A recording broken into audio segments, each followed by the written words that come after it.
Okay, so now we're going to talk about putting your boat away. For those of you who have a top or bottom cover, everything can stay in the boat.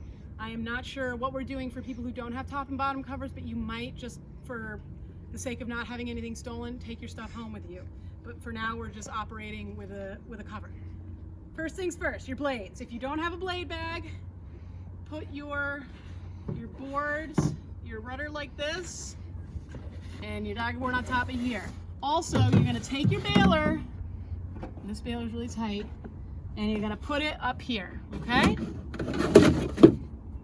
I also recommend that your dagger board bungee be like this, and that just kind of keeps it from getting stretched out over time, okay? This is too tight, and ideally you want 2 balers, okay?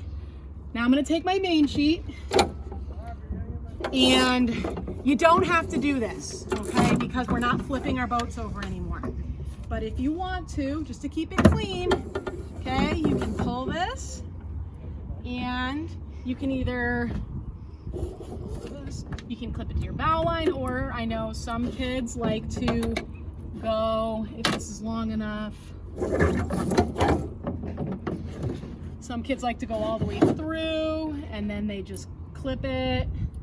Okay, it's up to you. Some people will tie their mast tie down and then clip it to that. It's up to you, all right? Then, something I want to point out is your mast collar. I do not recommend leaving your mast collar in the boat. This is an expensive part and you don't want it stolen. So I would encourage you to take this home. But if you don't, you want to make sure it's tied in, obviously, and then just leave it down there. Because again, we don't need to flip our boats. And then the last thing, and I'm going to do this with a set of club spars, you're going to take your rig, and you want the end of the boom facing forward. You're going to lay it on top of your boat. Now, ideally, you would have a top cover, but I only have access to a bottom cover, so I'm just going to do it that way. So, essentially what we're doing here is we're tenting our cover. Not that it rains a lot here, but that's besides the point. And then you're just going to put your cover on.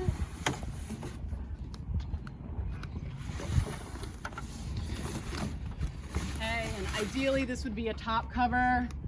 Unless it's going to be a really rainy night, you don't need to do the straps. But if it was going to be rainy, or you're leaving your boat for an extended period of time, it's not going to work with a bottom cover. You're going to need a top cover because it's tighter.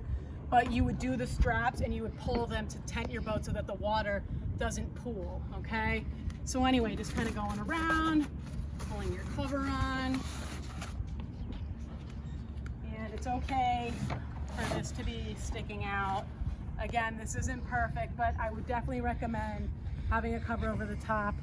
And then you're just gonna push it in place. Something I forgot to mention was this is over here, your wind indicator.